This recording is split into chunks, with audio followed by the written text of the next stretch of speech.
Good afternoon, folks. Again, I'm sorry to be late and have the delays. Previously, I've hooked my laptop up to this and it worked just fine, so sorry. Don't know what the deal is with that. This is not going to be, I'll start out by telling you what we're not going to do. This is not going to be a warmed over, pre-licensed version of the contract to buy and sell. Okay, folks, well, Sam and I are kind of in a key position to see a lot of different things that come across our desk for the purposes of compliance and for the purposes of things that can help you. So that's what this is really going to be, a review of the contract and different things that we see that are going to kind of help to tip you off of things that you need to be looking out for. But folks, I have always operated, and especially teaching post-license, I've always operated under an axiom that I am not the smartest guy in the room. And I promise you, just ask my wife, I promise you that's true. Okay, so folks, the experience and the feedback and the understandings that you have are just as important as what I bring you. Okay, so when we present something, by all means jump in, right? Other people can learn from what you have seen, because folks, we don't all have the same experience. Okay, so let everybody benefit from that. Jump in with questions, jump in with observations and so forth from what we're talking about. Okay, so this is where we're going to go over the contract. We'll jump around a bit. We're not going to go through it section by section necessarily. That would call for a far more in-depth and more time. We just don't have the time for that. Okay, so the things that we see and the issues that come up. Okay, so we're going to start on page 1. Okay, page 1, and folks, one of the things that we have seen, and folks, some of this is going to be some things that we've seen that shouldn't happen, and things we want the brokers to understand. Okay? All right. So, first of all, go on down to 2.2, assignability and inurement. Assignability and inurement. Okay? We do see these boxes. Number one, folks, very often these boxes are not punched at all. One of these boxes should be punched. Okay?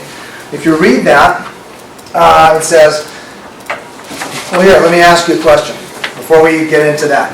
Folks, go ahead and look up here. What is this contract to buy and sell?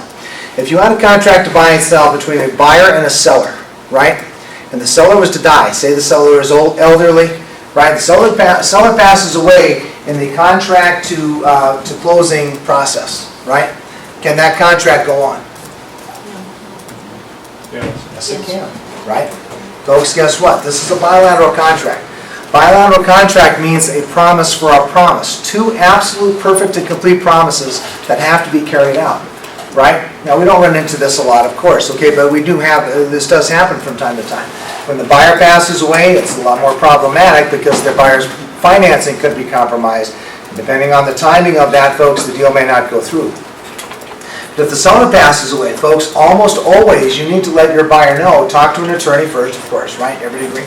Right. Okay, let's try that again. Everybody agree? Yeah. Okay, there you go. So folks, you're going to let the buyer know. Okay, talk to an attorney, of course, but this is a bilateral contract. Mr. and Mrs. Buyer, if you wish, you can go ahead and enforce this contract against the seller's estate.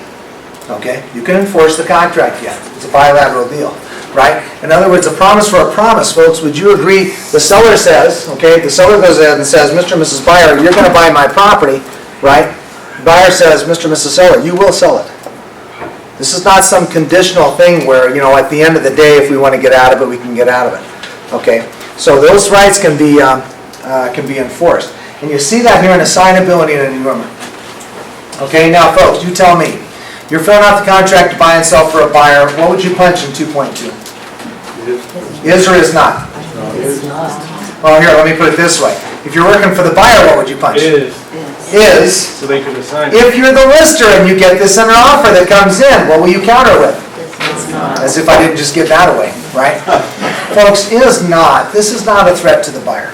There's nothing wrong with is not. Okay, all it says is assignability and inurement. This contract is or is not assignable by buyer without, and this is your key phrase, folks. If you have a pen or a highlighter, you might want to highlight this, without seller's prior written consent. So folks, even from the buyer's point of view, I always punch is not, because it says, Mr. and Mrs. Buyer, relax, it's okay, right?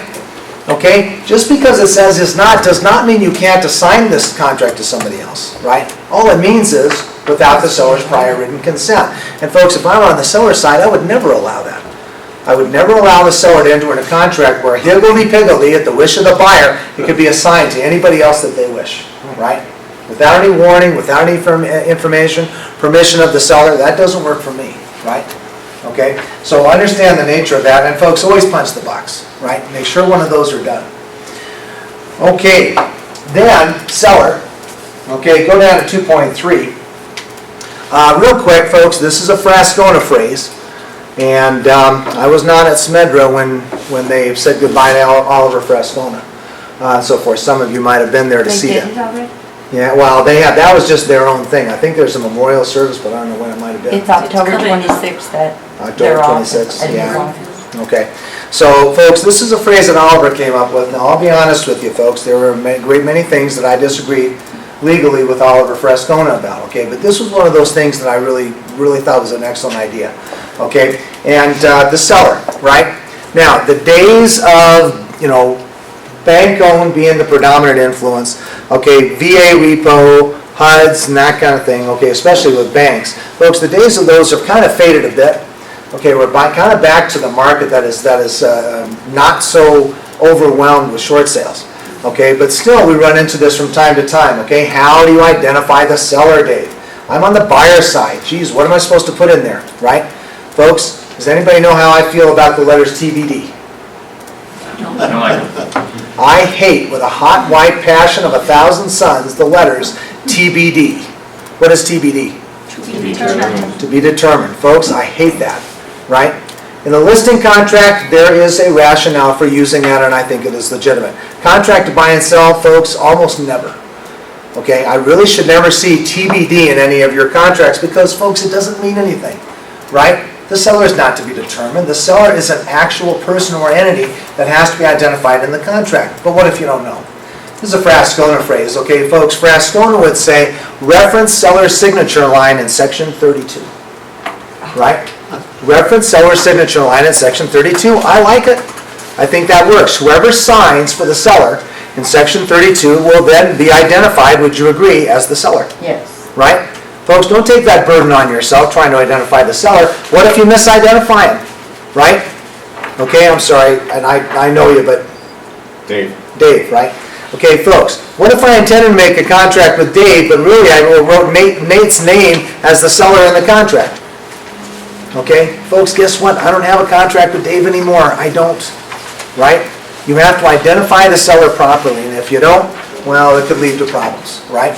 So reference seller's signature line in section 32. Okay, if you can identify the seller positively, fine. Hey, whatever. Go ahead and do it, right? But if you can't, that's a very operative phrase, and it's very helpful, okay?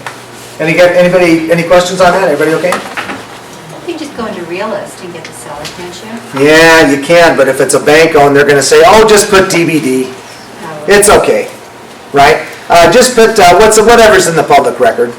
Folks, I've never done a deal with a guy named whatever's in the public record, right? I don't know who that is, right? Okay, so it has to be definite, it has to be clear. And then that phrase is pretty much a coverall phrase that I think does a good job. Yeah. Line 32 says counter rejection. I think it's the weekday. 31, 2. Seller's signature line, whatever that is. Section 32 is counter rejection. Oh, I'm sorry, section 31, folks, I'm sorry. I think of section 31 as attachments only. And section 31, the signatures are part of that. So I'm sorry, that would be section 31. Okay. 2013 contract, folks, though, it was section 32. Right? Okay, so previous contract, it was a different number. Anyway, by all means, 31. Okay, thank you for the correction. Okay, so folks, if there's no questions on that, okay, going down to property, 2.4, folks, make sure you get a good legal description.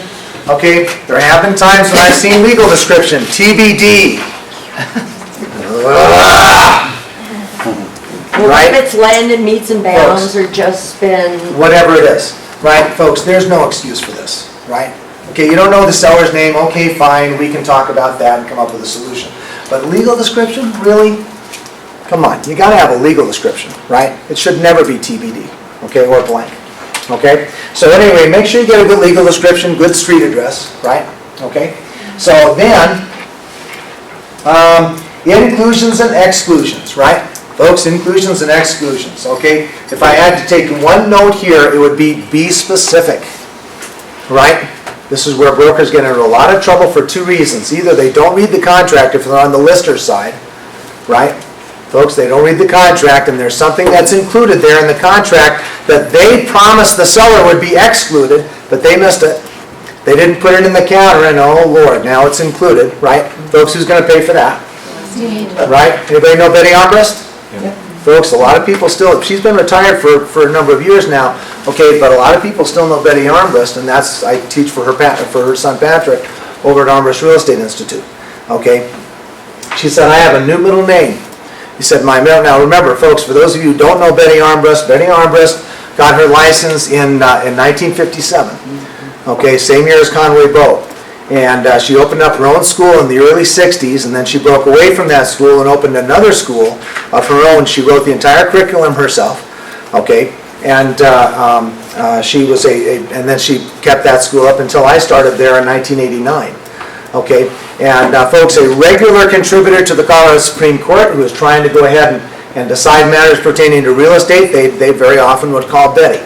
Okay, a regular expert witness, right? And she had been a decades-long member of the Forums Committee, okay, which her son Patrick now serves on. Okay, so when I talk about Betty, that's what I'm talking about. Okay, folks, within real estate circles, a pretty well-known name. Some of the newer people may or may not know her. Okay, so when I talk about Betty, that's what I'm talking about. But folks, Betty would say over inclusions and exclusions, okay, she'd always say, I have a new middle name, because brokers call me up, and they say, Betty, I intended to go ahead and have this thing excluded, but I missed it in the contract. I missed that this refrigerator was included, or the pool table, or the freezer, or the whatever was included. Gee, Betty, what do I do? What would she tell him? Write the check. Get out your checkbook, right? He said, my new name is Betty, get out your checkbook, Armbrust, because that's what I tell people when they call me, right? Folks, you're going to be responsible for this. Okay, so don't be responsible for that. Read the contract, all right, if you're on the listing side. Okay, folks, if you're on the buyer side, read the what? MLS, right? Folks, MLS. Now, there's other sources of where you're going to have inclusions. I'm not saying that's the only thing. Okay, but folks, in MLS, is not the seller going to spell out very carefully what they say is included or excluded? And of course, if they say the refrigerator in the kitchen is excluded, then you can't include that in the offer, right? Yes, you can. Absolutely you can, right? Folks, just because they say it's excluded, that doesn't mean that the buyer said it was excluded, right? Include it anyway, right? There's nothing wrong with that. If they don't catch it, right, and send it back, that's part of the contract, isn't it? Well, Right? it's not a Now catch, they, and it's a now they get counter. to write the check. Now it's a counter. Yeah, well, that would be, they would have to counter that, right? Now Take they it have out. to counter. Okay, Darn it. so don't let that hold you back. But folks, be specific, right? Okay, some of you have heard this story. Okay, we had a deal once. Okay, there was an instructor at school. He tells this story. He said, I had a seller, and the contract came in, said refrigerator is included. Some of you may have heard this, right? Refrigerator is included. Okay, and they let it stand. Folks, nice fridge. Stainless steel, water in the door, right? The little panel that you press and goes beep, boop, right? Beautiful fridge, right? And so forth. Refrigerator is included. After the closing, everything else went fine. After the closing, buyer moves in, and what's missing? The refrigerator. The refrigerator is missing. They call their broker. The broker calls the listing broker. Listing broker calls the seller and says, Mr. and Mrs. Seller, you do understand that refrigerator was included, right? Okay, folks, the seller said, can you predict for me what the seller said? What did the seller say? I didn't think it was included. No, they knew it was included. Oh, they did? Which that one? in the garage. Which one? Which one? They said. Just kept I it. heard something was wrong with the overhead. Do you want me to? Yeah, I do you want me to can't, get Dan I don't to- know, I can't get my It's more like flash drive to nothing's bring the going on with it, contract. actually, so. Dan is downstairs talking with Dino. Let me If see if I there's, can get. if you can get somebody to, I don't know, I can't get it to come Let up. me see if I can get some help. Okay. So at any rate, folks, okay, the seller goes ahead and says, oh, you didn't think that I meant the fridge in the kitchen, did you? $3,000. No, I thought you meant the fridge in the basement. You know the little mini fridge? The one behind the wet bar in the basement? The one with the golf decals on it because it's so old, it knocks back and forth because the compressor's about to go out, but I left it. It's there. Right? Folks, who wrote the check on that fridge, right? The lister wrote the check on that fridge because they The weren't listing specific. agent or the buyer's agent? Why would the buyers do that? The buyer agent just put it in. The buyer's agent. The listing Was it- broker was well, 'cause she responsible wrote to the catch. contract, The buyer. and she wasn't Listen. descriptive. The listing broker would be responsible to catch that and make it specific as to what fridge that it would be. Right, I Okay? understand. Folks, the buyer broker, they would just write the contract, wouldn't they? They don't know, right? Is there another fridge in there? It's easy for them to miss it. Okay? Well, the buyer's agent. I don't know, unless you're, I would split it with the listing agent, if it was. if you're the buyer broker? Not me, why? Not me. The listing agent put in that the refrigerator was included, but didn't specify which one. Not in the contract to buy Okay, and the sell. buyer's agent was Listen, not in the contract to buy and sell. In the contract to buy and sell, the buyer broker Buyer's put that in, agent and that's all wrote- they had to put in. okay. And the seller signed it. And the seller signed it, right? The fridge. Well, yeah, okay, See, and then and- the seller went and took the fridge. I think in court, folks, the buyer would have or the seller would have a hard time trying to say, well, the fridge, right? Folks, I think the judge is gonna be more conservative. They're gonna say, wait a I minute. mean, You're gonna mean between these two fridges, Mr. and Mrs. Seller, let me get this straight. Between these two fridges, you're gonna say that the buyer really wanted the mini fridge? And not the big nice thing? Oh, come on, I don't believe that, right? Exactly, and that's where I, as a listing agent, when they come and say to me, well, you're buying me a fridge, I'm saying, well, you put refrigerator included, the one you included is still there. So I'm Well, just saying, could there be an arm wrestle? yeah. Because you're saying be specific in the inclusions. When I write, it's the Maytag washer dryer that is currently installed in the, And I'm gonna give you a phrase that's very much like that, but what I was talking about was the preparation of the actual contract. all right, The contract to buy and sell. What was in the MLS, folks, that might have something to do with it. I'm not gonna say that that has nothing to do with it, okay? It might, okay? But in the preparation of the contract, folks, I would recommend that you use, and you may have your own phrases, let me know if you do. Okay, but the phrase I like to use is the refrigerator now in place and in use. Folks, if you've ever used that In phrase the kitchen. before, or seen it, right? Now in place and use in the kitchen. Now in place and use in the garage. Now in place and use in the basement. Now in place and use in the whatever, right? Folks, would you agree? That's very specific. It's very difficult for the buyer now to say, if it said now in place and use behind the wet boiler in the basement. Folks, I think it'd be hard for the buyer to say, hey, you meant the stainless steel fridge, right? Okay? Everybody agree? sure. Okay, so, at any rate, okay, so be very specific with your inclusions and exclusions, okay? Also, one other thing, folks, personal property on the bottom of page 1, okay, if you will look at security systems. Now, this is a pre-license thing, but it also helps brokers in the post-license. Okay, security systems, okay? If there is a security system on the property already, okay, don't forget that phrase at the beginning of personal property says, if on the property, whether attached or not. Okay? If there is a security system already on the property, do you not want to punch that box? Right? Not only because you want the hardware to be included, right, folks, the service the buyer will probably have to pay for in the future, right? But also, folks, if you're on the listing side, identify if there's any leases attached to that. Okay? We have seen brokers get stuck with this too. Okay, I had a guy in my class some time ago, he said, Dave, I got stuck with that.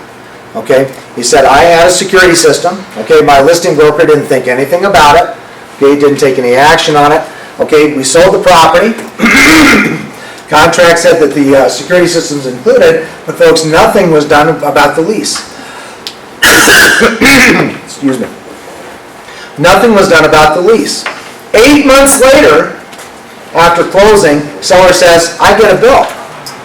Right? They tracked me down and they found that my name was still on the lease.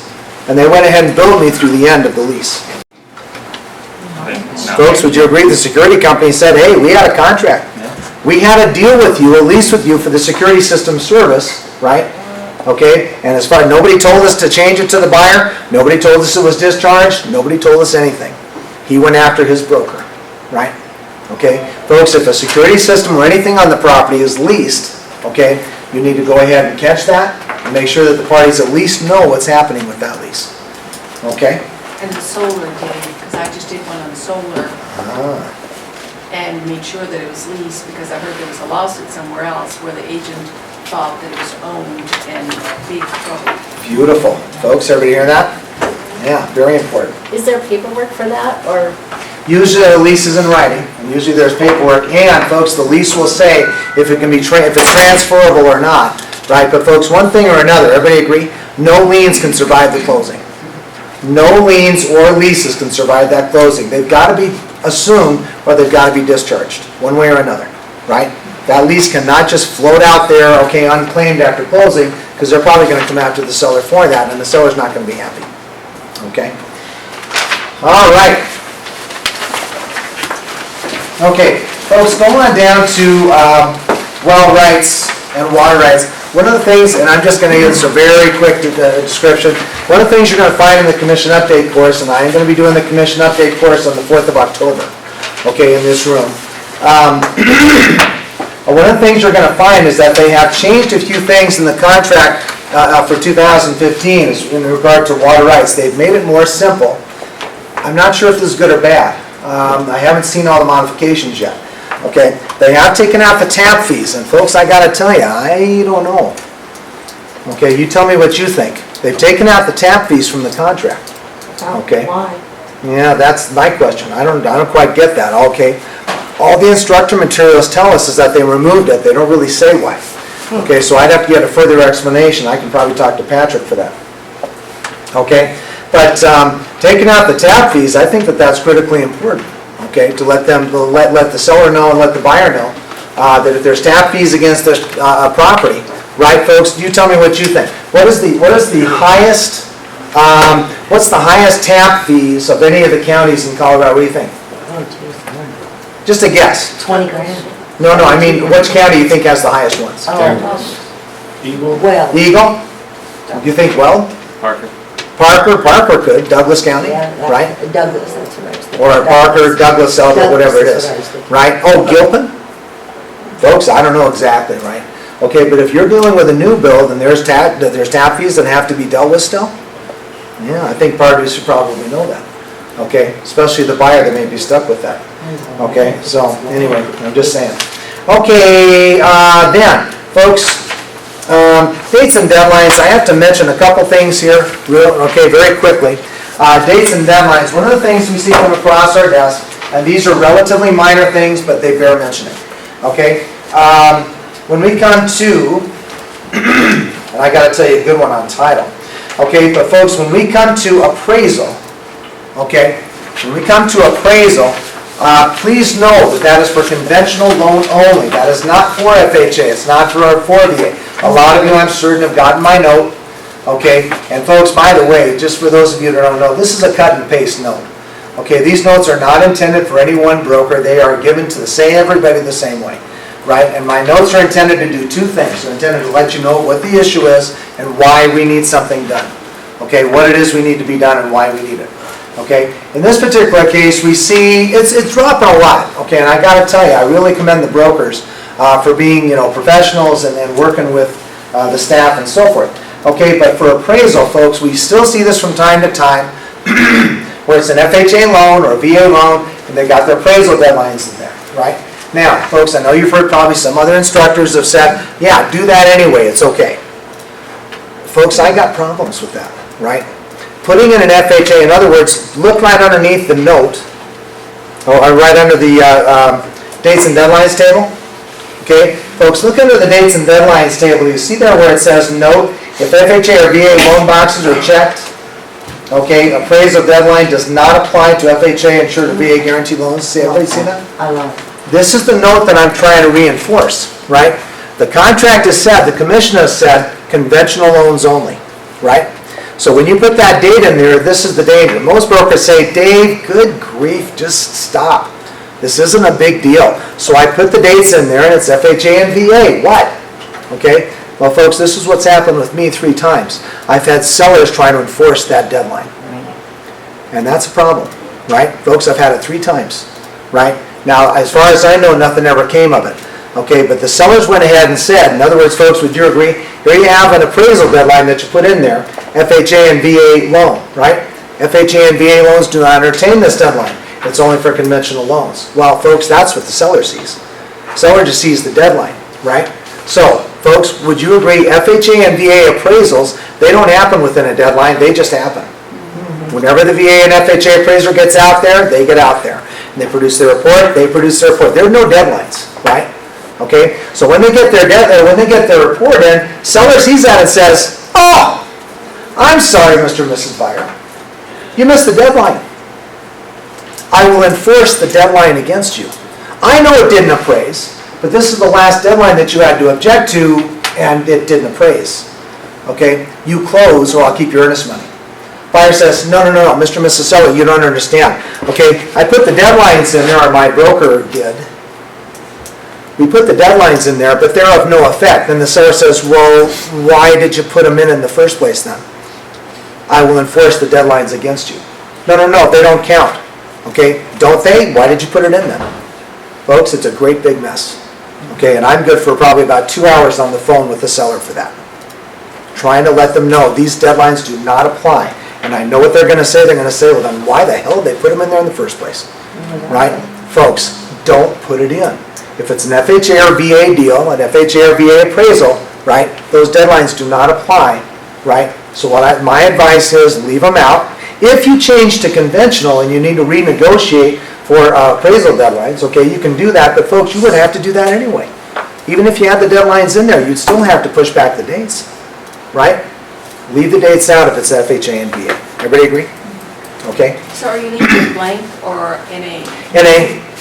NA. Folks, if you want to, just to put a finer point on it, turn to section 6, would you please? Turn to section 6. This is your appraisal section, okay? Just to go ahead and kind of put that to bed, okay? It says 621, okay? Go to 621 conventional, right? Folks, 621 conventional, okay, there you see it in bold print. Appraisal deadline, appraisal objection deadline. Perfectly appropriate for conventional loans. Although, folks, I do wish it wasn't even there at all, right? In the old days, and yes, I've been around long enough to talk about the old days, okay, folks, when I first started, I got my license in 1989. Well, what do you know? Somebody would have told me. Okay.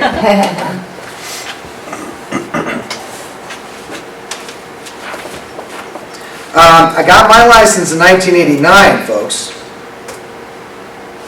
Okay, and back then, the appraisal deadline, they didn't have any, right? Not for anything. Conventional, FHA, VA, whatever, right? Okay, so you just go ahead and say, hey, whenever the appraisal gets done, it gets done. Okay, and folks, back then, they all say, okay, they all said the very same thing. When it said, Mr. and Mrs. Buyer, Mr. and Mrs. Seller, look, if this doesn't appraise, it doesn't appraise, right? Okay, you guys, you put your heads together, you do whatever, and make it appraise, right? But if it didn't appraise, any time before closing, folks, there was no deadlines. Well, now since that, folks, but mostly for legal reasons, mostly for a legal rationale, they said this is a conventional loan, it's a private loan with a private appraisal, right? And because of that, we're going to have these deadlines that go in there. There's a legal principle behind that someplace, okay? FHA and VA, they don't have it. Right, so folks, I'm just telling you, I would prefer that you not have it in there at all. Okay, so, let me see if I can get my...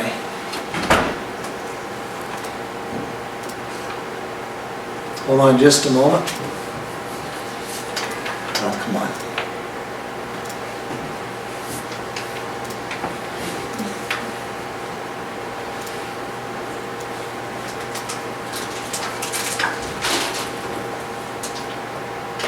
All right, let's see.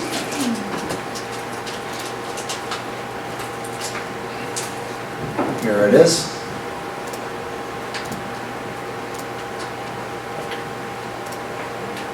Okay, well, that's coming up because I've got, you know, as you can tell, I've got the latest, greatest computer to deal with. While that's coming up, folks, in section 6, that's the only place where those deadlines are mentioned. So, and everywhere else, that's what they say. FHA and VA, if it doesn't appraise, it doesn't appraise. So Mr. and Mrs. Buyer, you better come up with more money. Mr. and Mrs. Seller, you better come down. Or, folks, buyer and seller, meet in the middle. Do something, because otherwise you're not closing. Right? That's what this says. Okay, now go to, folks, your financing table. I know, I don't think I'm speaking to anybody here, but I'll mention it anyway. Folks, your financing table, we do see this from time to time, okay, where on the financing table,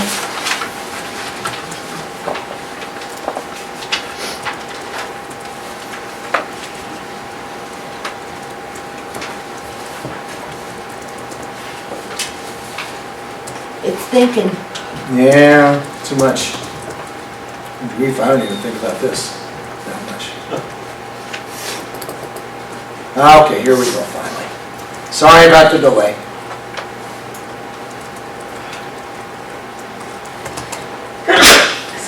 Okay, so that's about as big in the window as I can make it. Maybe I can adjust it at the break, okay? So folks, let's come on down here.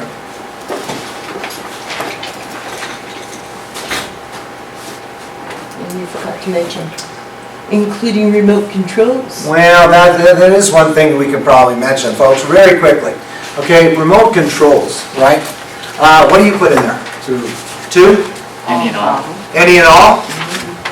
Anybody else? Right, folks, I use any. Okay, if I'm on the buyer side, what can you expect if you're the lister? Folks, would you expect the seller to object to any of those? Have you ever had a seller object? Now, I have not either, but I've seen sellers object, right? Okay, folks, the seller, well, I just give you my own example, okay? Folks, in my house, the geniuses who built my house, okay, I shouldn't complain. It's a good house, right? But they built it with a split garage, dang it! Okay, so we don't just have one remote, we've got two. Okay, well, folks, there's my kids, and there's my parents. Okay, oh, there's my bicycle and my motorcycle, right? Folks, we got remotes for everything, and they're all like, there's the $35 to $50 a piece, right? Folks, this stacks up after a while. Don't be surprised, and you might want to even mention, if you're the lister, folks, defend the interests of your client, okay, if you're an agent. Okay, if you're a transaction broker, that is a different thing. But if you're an agent, folks, you might want to go ahead and say, Mr. and Mrs. Seller, most remotes for the garage door today are what? Programmable, aren't they? Right? Could you not take them with you? Right? Mr. and Mrs. Seller, consider this. You don't have to agree to that. Any and all, right? Folks, I don't blame you. If you're on the buyer side, by all means, right? But if you're on the seller side, you might want to let the seller know, right? That's all money. Okay? Good grief, folks, at home, I've got 7 of them. I want to place 7 of these things at $50 a pop? I don't know, right? So not a bad thing to let your people know, okay? All right, we'll be giving you a break here in just a little bit. Okay? All right, let me scroll. Okay, folks, the other 2 things I want to point out in the dates and deadlines table. I know we went to the finance table. We'll get there in a minute. Okay, but dates and deadlines table, go to title resolution, loan objection deadline. You all know the loan objection deadline, right? And folks, this is where I'd like you to get out, do me a favor, and get out your termination paperwork that I just gave you. Okay? I just gave you a sheet. I don't think I even saved one for me. Thank you. Okay, notice to terminate. Okay? This has very much to do, of course, with the objection. Inspection objection, but folks, it also has to do with title and title resolution, title objection, title resolution. Okay, so take a look at your notice to terminate. First of all, folks, something we should all already know, right? Who is this contract written in favor of? Really, it's the buyer, isn't it? Right, big time, right? And folks, sellers they're raising more and more hackles all the time. They're saying, wait a minute, hold on, right? The loan objection deadline, or the insurance deadline, or the inspection objection deadline, right? This deadline, let's say, folks, let's say you get under contract today. What's today? 23rd. Today's the 23rd, and we're going to be closing at the end of October. So let's say we're closing on October 30th or something. Okay? And folks, you had a loan objection deadline, just as an example, loan objection deadline that went until October 28th, and you're on the side of the seller. Is this a good idea? This is a bad idea, right? Oh, I know that's what the buyer wanted, folks, but you don't work for the buyer, right? You are either neutral or you're working for the seller, okay? So you go ahead and say loan objection deadline. Seller says, wait a minute, what's going on here? I've had my house off the market for all this time and the buyer gets to, yeah. Folks, that's exactly what it says. Buyer can object for any reason, right? Okay? for any reason that they are not satisfied with their loan, okay? And by the way, they do not have to explain that. I have had more and more sellers, folks, and I imagine some of you have seen the same thing. Sellers have said, screw that, I'm gonna keep the earnest money anyway. Right? Why? Because I don't like the way the buyer did this, and I don't like the buyer and their kids are ugly. So I'm gonna keep the earnest money. Right? Folks, Mr. and Mrs. Seller, you don't get to keep the earnest money, I'm sorry. The buyer does not have to justify why they didn't like their loan. The buyer does not have to justify why they got out per this notice for their inspection, right? Okay, why, folks, why? Why can I say that with such confidence? Because it's true. What's the phrase in the contract that tells us, right, because you may very well be using this, right? What was the phrase in the contract that says the buyer can get out for any reason, they do not have to justify why they got out? Buyer's subjective, sole discretion. What did Well, she say? sole subjective discretion, right? Sole subjective discretion. Turn to section Says 10. that on just about everything you do. Folks, in your contract, turn to section 10 of that. Okay, we'll give you a break here in just a little bit. Okay, go to section 10, you'll see it. Number of questions comes up from section 10, and we'll get back to this in just a sec. Okay, but folks, section 10, okay, you see in section 10.2, my goodness, is this ever comprehensive, right? If you read 10.2, folks, you've read it before, but just take a listen. Okay, that's otherwise provided in this contract. Buyer acknowledges the seller is conveying the property to buyer in as-is condition, where is and with all faults. Colorado law requires that the seller disclose to buyer any latent defects actually known by the seller. Disclosure of latent defects must be in writing. Buyer acting in good faith has the right to have inspections by one or more parties personally or both of the property and inclusions at buyer's expense. Physical condition of the property including but not limited to roof, wall, structural integrity, electrical, plumbing, HVAC, mechanical systems, physical condition of the inclusion, service to the property. Good grief, they go on and on, right? They talk about on and off the property, right? And then they go to the resolution, right? Oh, I'm sorry. They go to line, I guess that's 421, 422. At the very bottom of that paragraph, folks, they go ahead and they say, any other activity, odor, or noise on or off the property again, its effect or expected effect on the property or its occupants is unsatisfactory and buyer's sole subjective discretion. Folks, point this out to the other party if they try to keep your buyer's earnest money. Point this out to the seller if the seller tries to keep your earnest money. Right? Folks, would you agree you cannot disobey the seller? Right? You can't say if the seller says, I'm keeping the earnest money, folks, you cannot arbitrarily say, no, that's okay, I'm just going to release it anyway. Not unless you want to pay it. Right? Okay, folks, you have to follow the instructions, even if they're improper, even if they're wrong. You have to follow the instructions of the seller in this regard because they're interpreting the contract their own way. Okay, what can you do? If the seller says, keep that earnest money, even though the buyer objected prior to the deadline, what can you do? Get it to the courts. Well, and to get into the court, before you get to the courts though, what would you do? When you're advising the seller, Recommend that they see a lawyer. remember them to see a lawyer, folks? Okay, that should be on the tip of everybody's tongue, right? Folks, what do you call 200 attorneys at the bottom of the ocean? Good start. A good start, right? Okay. There's a broker and a lawyer riding in a car. Which one's driving? The cop. Folks, these are lawyer jokes, right? This is the deal. We need attorneys, isn't it? Right? We need attorneys, big time. Okay? On the tip of your tongue for something like this, good grief, don't take this on yourself. Right? Take that monkey off your back. Go ahead and say you need to talk to an attorney.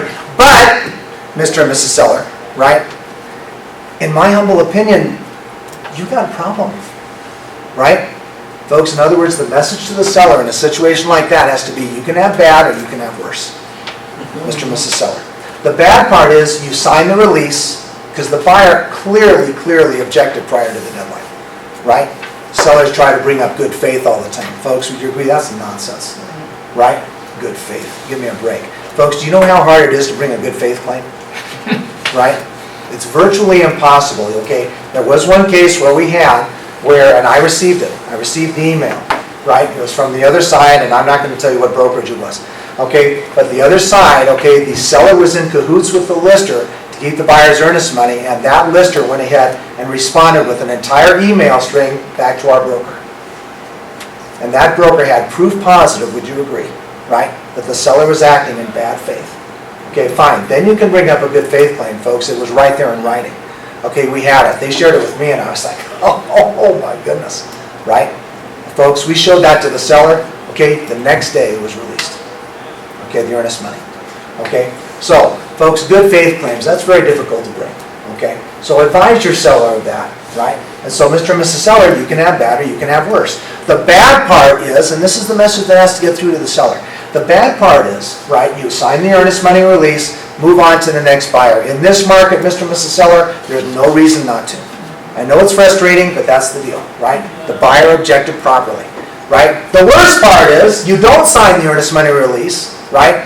The buyer goes to mediation, and when it fails, and it will, they don't have any reason to compromise with you, right? When it fails, then they're going to go to court. And Mr. and Mrs. Seller, now you're going to be on the line when you lose, and you will. Folks, Mr. and Mrs. Seller, you don't have anything to stand on. Okay, the buyer followed the contract. They get their earnest money back. I'm sorry, but that's the contract, right? Okay, so when you lose, you're not only going to pay for your attorney, you're going to pay for their attorney, right? Folks, don't forget, he who loses pays in a court case. Everybody agree? Okay? Make sure that the seller gets that message in that case, right? And yes, there are times when buyers try to object after the deadline or whatever and try to get out of the contract improperly, okay? Folks, title resolution. I want to mention one story and then you can take a little break, okay? Title resolution, and we'll move on with the rest of the contract when you come back. Okay, folks, about 5-7 minutes, okay? Now, title resolution, we had an issue recently and it had to do with wells, and water, okay? In my opinion, folks, the buyer broker did an excellent job. The buyer broker went ahead and said, I'm going to go ahead and research these wells, because there was 2 wells, one for geothermal energy and one to surface the water for the house. And folks, this broker said, I'm going to go ahead and check that and make sure of the ownership of these wells, okay, and the water rights and so forth, okay? So they went and checked that for their buyer. And they found that, folks, a third party owned the rights to that water, right? A third party, not the seller, right? And folks, we, for a time anyway, we could not tie, right, this third party, having given the ownership of the wells. They gave the ownership of the overlying land, right, but not the wells. Okay, folks, would you agree the buyer was going to be buying a property which they didn't have any water? Right? That's really what was presenting itself at the time. Later on, we were able to discover evidence that the third party had given, right, the rights to use that water to the owner, and that did make a big difference, okay? But at the time, folks, this was serious, right? The buyers was like, whoa, I'm not buying that property like this, right? Folks, they were acting on the title objection. I like okay? the bubbles. Yeah, you like the bubbles? Yeah, those are fun. Remember Lawrence Welk? Yes. Turn on the bubble machine. Yes. Right? Okay, so folks, anyway, they're going to make a title claim. Okay, they're before the title objection deadline, okay, and then they had to act on the title resolution deadline. Okay, that was just that one case, and as far as I know, folks, they were able to resolve their differences. Okay, but this is the thing. Make certain that if you go ahead and make a title objection claim under record title objection, folks, make sure that you understand there's no paperwork for that. Right? This is a termination notice. This is not an objection notice. Right? If the buyer wishes to terminate for unsatisfactory title, hey, fine. No problem. But folks, if you're going to object, you're not going to use this. Right? All the contract says is in writing. They don't give any writing to use. Right? Now, they do for inspection. Everybody agree? Oh, good grief. We've got inspection, objection. You use that every day. Just about. And inspection, resolution. We got all that. Okay, but not for title. Right? So folks, make sure it is in writing. I suggested, since there isn't anything in writing, she use a commission-approved form. This is what the commission tends to recommend. Okay, use an amend extend. Right? Put your objection on there. That the seller did not sign it, folks, that doesn't mean anything. You are submitting in writing, okay, in writing that is already approved by the commission, okay, an amend extend. You're submitting in writing to the seller. The buyer has an objection. Make sure it's done prior to the deadline, right? Prior to the record title deadline, right? Folks, if it's an objection and not if it's a termination, then it's over. Everybody agree? It's just done. Okay, but if it's an objection, then they have to renegotiate, Mr. and Mrs. Seller. Can you fix this title issue? And folks, the contract says you gotta fix it to whose? Seller satisfaction or buyer satisfaction? Obviously the buyer. So you have to fix it to the buyer's satisfaction, right? So the seller can come back with some sort of a fix for whatever title matter. Buyer could say, I'm sorry, you fixed it, but you didn't fix it well enough for me, right? So I'm still gonna maintain my objection. Folks, what happens by the title resolution deadline if that problem is not resolved? Would you agree? Contract's finished, right? It is the same as the inspection objection, folks. I know we don't deal with that often, but it can happen, right? So, now, here's the next question for you. You objected on an amend extend, folks, how would you demonstrate resolution? There's no resolution for it. If you resolved around a title resolution deadline, and the parties came to a resolution before the deadline, how would you demonstrate that? I use another amendment. I would too. Another amend extend. Everybody agree? Folks, why not? Now you have both the signatures of the buyer and the seller on that form saying, yes, we agree, this is the deal. Right? Now there might even be more verbiage, and then I'll let you go on break. There might be even more verbiage you want to put in there relating this to that title objection, making sure that the court knows, right? Okay? Folks, when you write something in a contract, you should ask yourself two things. Okay, what is the commission going to think of what I'm going to write? And what would the judge say? Ask yourself those two questions, okay? That can help you a lot. Okay, go ahead and take a break. We've got some stuff in the back, water and so forth, okay? Say 5-7 minutes, okay? And then we'll come back and finish up. Okay. So folks, beware of those objection and resolution deadlines, okay, in a table, and I went ahead and highlighted or underlined some of these for that purpose as well, okay? Survey, don't use it a lot, but it's possible, okay? And the same principle would apply, folks, if you're not going to terminate. Okay, a survey works in an unacceptable title condition, right? Survey is a matter of title, even though it's a separate section in the contract, okay? So if you have a survey issue, right, folks, I would put, again, serve notice on an objection with an amend extend. If the parties can come to resolution over the survey before the resolution deadline, fine. Put in another amend extend. I do the very same thing. Inspection, objection, to resolution, folks. Again, you're real familiar with that. And I kind of mentioned some of the issues that go on between sellers when they don't like it. Okay. Now, folks, again, what could I didn't ask you this? What could have been done to avoid this issue with the seller who said, I kept my house off the market all this time, and then they got to get the bad or worse speech, right? What could have been done to prevent all that? Move up the date. Move up the date, right? Folks, because I promise when they're done being mad at the buyer, they're going to turn their attention to you, right? Loan objection, right? Insurability, inspection objection. Oh yeah, folks, I've seen them. I've seen inspection objections 3 days before closing. Can you believe that? Right? Folks, I would never allow that if I'm the lister, right? Okay, I know the buyer must have loan objection until the day of closing. Okay? Mr. and Mrs. Buyer, newsflash, I don't work for you, right? I work for the seller. Okay, so we'll give you, out of a 4-week period, we'll give you 2.5 weeks, right? Okay, fine, 3 weeks, but no more, right? Folks, you have to negotiate on behalf of your people, and when you just go ahead and say, okay, fine, 2 days before closing, and I've seen those too, loan objection, 2 days before closing, right? Folks, you're not serving your sellers very well, if you ask me, okay? So don't do that. The sellers are going to be mad at you then, okay? By the way, folks, until somebody complains, I'm going to leave this open, okay? Thank you. I know that breaks you up. Okay. Okay, possession date and time. Folks, let me just go ahead and mention possession date and time, right? Now, possession is mentioned in the contract, I believe, in section, I think it's in section 17. Folks, turn to section 17 a minute in your contract. Yeah, section 17, possession. Okay, we did have a controversy some time ago, and I think the seller was really reaching for this, but the seller was trying to say, okay, possession is the same as closing, right? In other words, what they had was a closing on this day, right? But then possession was going to be earlier. the buyer's gonna have an early move-in. Now, folks, I don't like early move-ins, I think that's a bad idea. However, this is the agreement the parties came to, right? The seller said, oh, Mr. and Mrs. Buyer, you moved in. So that means we're already closed, right? Okay? And these are, you violated the contract because we didn't close. You're supposed to give me the money upon closing, and you didn't do that because you moved in, you closed, but you didn't give me the money. You're out of contract. Seller says, next. I'll just sell this house to somebody else, right? Now, folks, this is these crazy things people come up with, right?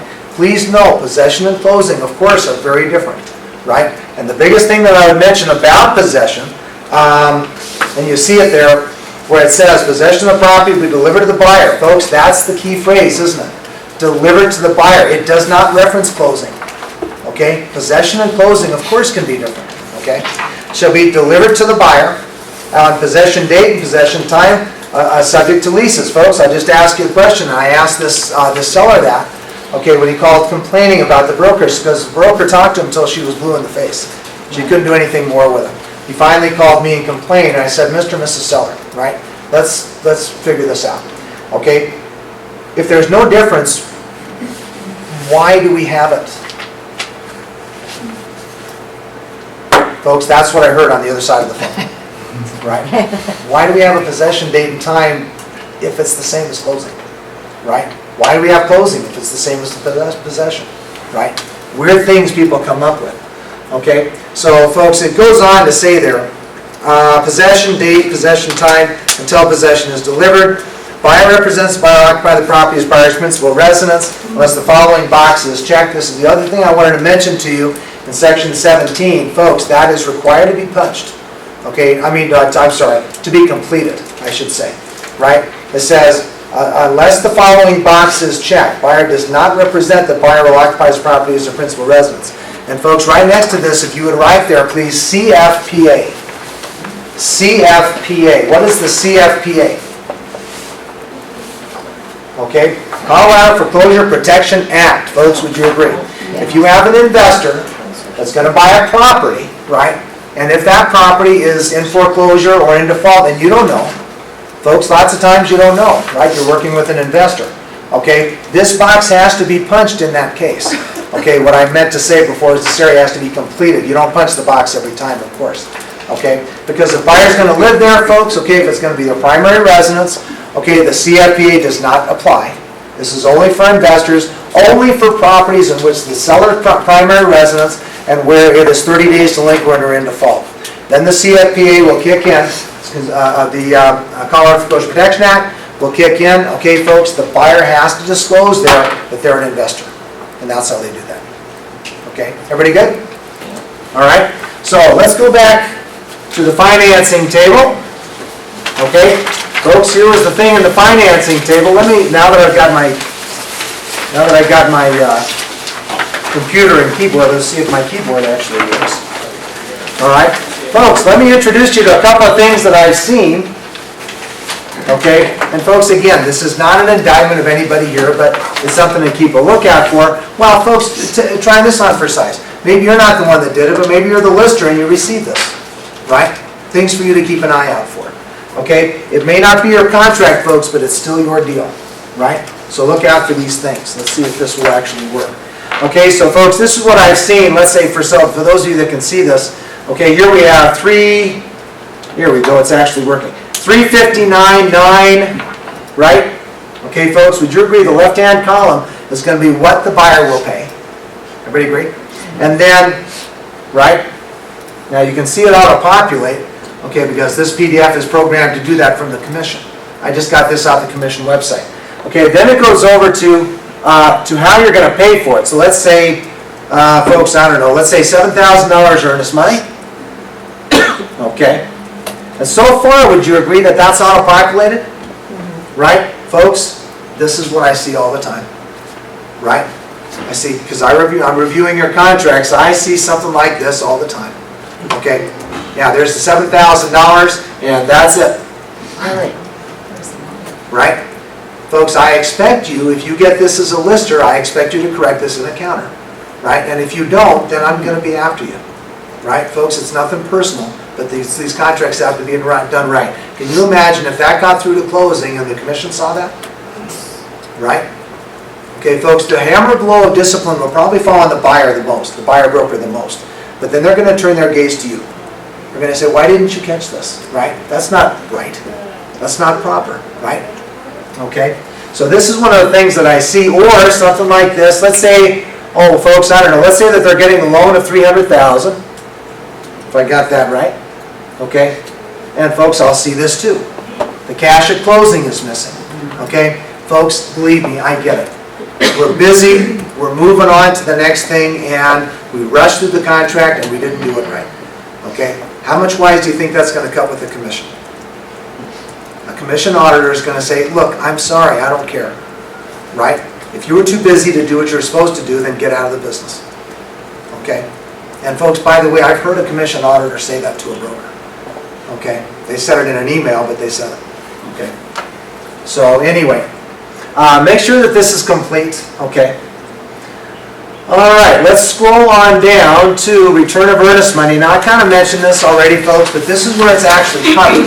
Return of earnest money, okay, it says, and it couldn't be more clear, okay, Mr. and Mrs. Seller, please don't do this. I recommend you talk to an attorney, like we said, but don't do this. But if the buyer has the right to terminate, timely terminates.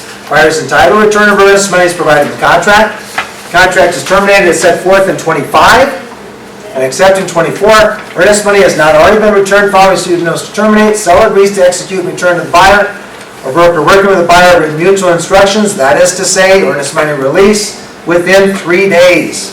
Folks, that's relatively new. It's only been around for a couple of years, right?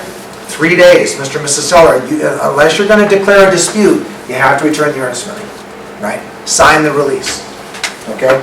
Now, folks, don't get me wrong. If the seller has good cause to keep it, by all means, right? Oh, yeah. Keep the earnest money, right? The seller is within their rights, okay? So the buyer comes along, they try to object to inspection, okay, 2 weeks after inspection, objection. I'm going to get out of the contract now, right?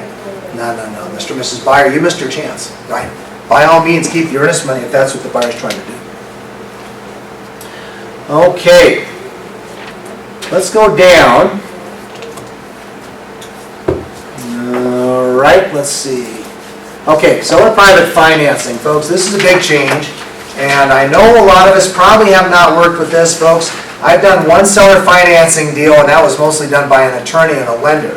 Okay, I was working on the buyer side, and I explained this to the buyer, and so forth, and they were okay with it, okay? But an attorney was mostly handling the paperwork and the verbiage and so forth. I didn't really do that much on that deal, but it did give me some insights. Okay, folks, seller private financing. I have seen some seller private financing deals come across my desk, not very many. Okay, folks, when will seller private financing make a big comeback?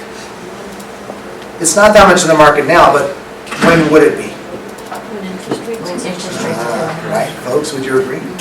Okay, Joni says when interest rates go up. Absolutely, right? Folks, interest rates are not, what are they today? Anybody know? 4.25, 4.125. Right, they've been hovering around there for a while. They ain't going to stay there forever, folks. I thought they were going to go up a long time ago. Okay, when they first went that low, well, the government is buying up all the bonds to keep it low. Okay, folks, the interest rates we have right now are being kept low very artificially, right? And when the government decides to stop doing that, mostly because of the economy, the housing market, I think, is doing pretty well. Okay, generally speaking. Okay, but when the government decides to stop doing that, right, and let the interest rates be what they will, I don't know. Folks, okay, 6, 7, 7.5, 8, right? Would you rather get a brand new loan at 8% or assume my loan at 4.125, right? Get seller financing at 4.5, 5%. Seller says 5% direct return on my money, that's not bad, right? Okay, so folks, I think seller finance is going to make a comeback. In a way, well, folks, this is selfish on my part. Okay, in a way I'm sad that they did that because I always liked explaining this to the pre-licensed students, right? I always liked explaining those terms. Well, with very good reason, Real Estate Commission said, we don't want that. Dave, we don't want you explaining this to anybody, right? Okay, and especially we don't want brokers out there explaining loan terms, okay, to the public. Folks, why not? Because we're not lenders. You're not a lender, folks. If you're a licensed mortgage loan originator, if you're a licensed MLO, folks, you can do that. right? Folks, I don't have a license to practice loans, okay? I sell real estate, okay? So I'm not able to go ahead and practice that. That's why they made this change. Okay, all they said was in very general terms, right?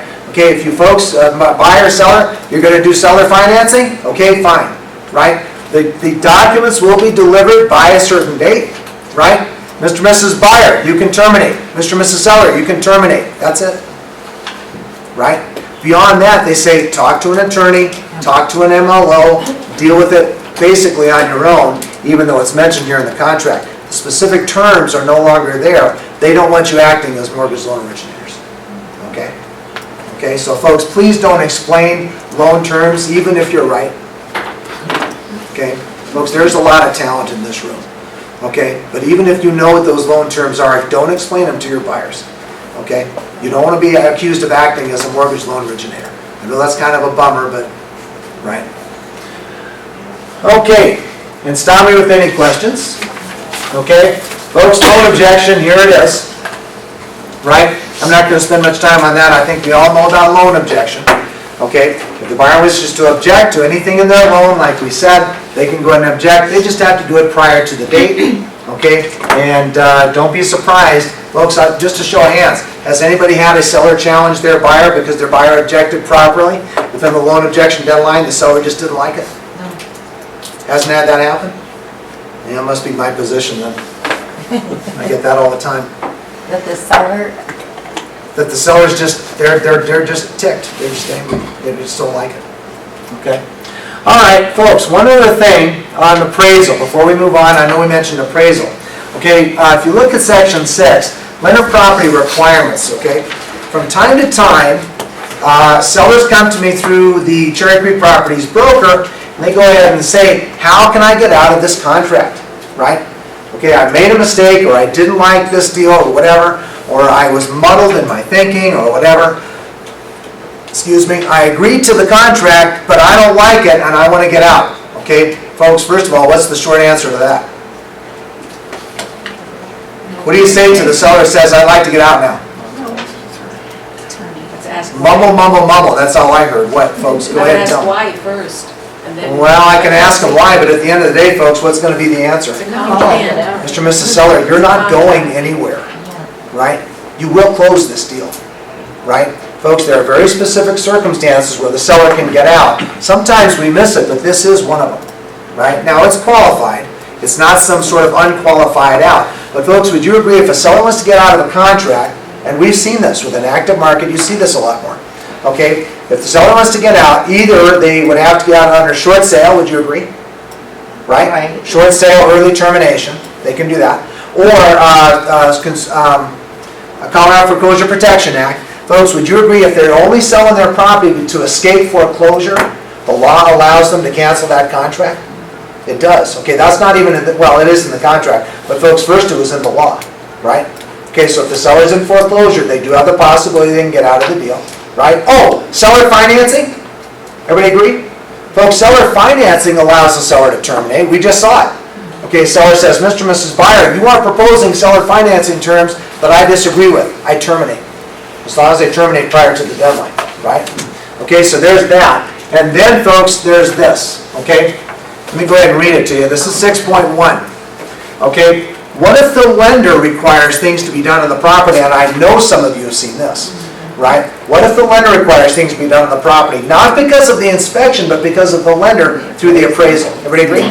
yeah. Okay, so it says, lender property requirements, if the lender imposes any requirements or repairs to be made on the property, roof, repainting, whatever, okay, beyond those matters already agreed to by the seller of the contract, seller has the right to terminate under 25 on before 3 days following seller's receipt of the requirements based on any unsatisfactory requirements in seller's sole subjective discretion. Folks, would you agree? Pretty definitive statement. If the appraiser, if the lender through the appraiser comes up with anything the seller needs to fix, it says the seller can terminate. Oh, but wait! Right? Folks, even this is qualified, right? Make sure you read the rest of it. Can the seller get out? Yes, it is possible, right? But not arbitrarily, right? Folks, read the rest. It says, I lost my place. Seller's right to terminate in this 6.1 does not apply if, Well, here it is. Does not apply if on or before any termination by the seller pursuant to this section, the parties enter a written agreement regarding the requirements. Okay, seller says, I'll pay for some, you pay for some, Mr. and Mrs. Buyer, right? Folks, does the lender care who pays for it? No. Lender doesn't care as long as it's fixed, okay? Number 2, the requirements have been completed. The seller says, fine, I don't like it, but I'll fix it anyway, right? Number 2. Or number 3, satisfaction of requirements is waived in writing by the buyer. Okay, folks, look up here a minute. When it says waived in writing by the buyer, that means the buyer has to get another loan. The buyer doesn't just get to arbitrarily decide for the lender, these conditions are just going to be gone now, right? It means the buyer has to get a different loan package, and that may not be easy to do, right? So if the seller ever says, I want to get out, or this didn't work out, or that, I want to get out of the contract, okay, folks, it's very qualified, right? But if the lender comes back with requirements, okay, that the seller has to fix, the seller does not have to agree, right? And the contract is in real danger now, right? And that might actually work to the advantage of the seller. Oh, this is a good one. Owner association documents, okay? Owner association documents. Folks, we had a bit of a problem some time back with one of our brokers. She was the lister. Okay, and I don't blame her. She did everything she was supposed to do, but folks, the HOA was not responsive, and it led to a real big problem, okay? What happened, okay, and they went ahead and filled this out, okay, and actually it's in section 16, so I'll have to show it to you in section 16. Okay, but folks, what they were depending on were the HOA documents, right? So here it says owner association declarations, minutes of directors' meetings, okay, financial documents, all that good stuff. What happened was this, okay? Folks, the seller had been making payments on their maintenance fee of, I don't know what it was, $367 or something like that, okay? In the contract in section 16, right, the buyer broker wrote the contract, okay, went ahead and delivered this contract to the seller signed it. Section 16, okay, said that any special assessments will be paid by the seller, right? And the seller thought nothing of it, said there's no special assessments, right? Well, we don't have any special assessments here, okay? Well, folks, it turns out that she was making payments on a special assessment, she never even knew about it, right? Her maintenance fee was not $367, her maintenance fee was $305, right? Folks, the rest of it was all tied up in a special assessment. She was making payments on it, folks, she didn't even know, right? Okay, they describe some people as, they're dead, but they're still walking around, right? Okay, folks, this seller had a huge landmine that they were walking around with, they didn't even know, right? Okay, so what ended up happening, folks, it was an $8,000 special assessment, right? And what did the contract say? The contract said it would be paid in full, right? Would you agree? And folks, seller, they were pissed. So it was like, I didn't count on this, right? Okay, folks, our buyer broker now, just in her defense, not buyer broker, listing broker. Our listing broker, in her defense, folks, she went to the ends of the earth trying to confirm this with the HOA, and they simply wouldn't provide the information. Wow. Okay, so folks, would you agree upon next year, this is also part of the continuing update course that you're going to be seeing. Okay, folks, continuing update course is going to go ahead and say, HOAs, they have to be what? They're going to have to be licensed. Okay, folks, and I'm delighted. Yeah. Okay, yeah, HOAs, would you agree, folks, HOAs have copped an attitude for way too long, right? They have said, Mr. and Mrs. HOA, a member of our homeowner association, if you don't like it here, they can go to the HOA down the street. Oh wait, that's right, there is no HOA down the street, you're just screwed, right? We will abuse our monopolistic powers over you, right? And folks, HOAs do this a lot. Okay, so guess what, they're going to have a representative that's going to be licensed. Okay, either that or they're going to be in violation of the law. My guess is they'll be fined, probably fined into oblivion, right, by the state. Okay, I don't think there's going to be any criminal or jail mentions of jail time or anything like that. Okay, so folks, it's something to keep an eye out for, right? I know it's a challenge if you have an unresponsive HOA, right?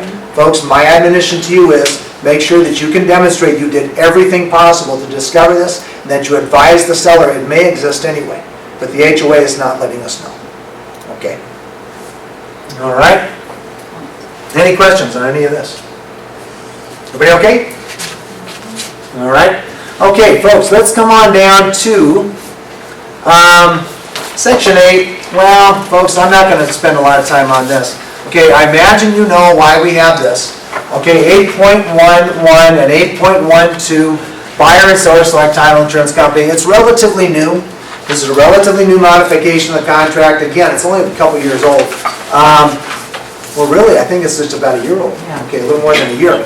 Okay, folks, the Real Estate Commission has come out and they've said, we do not want you picking title companies for the public.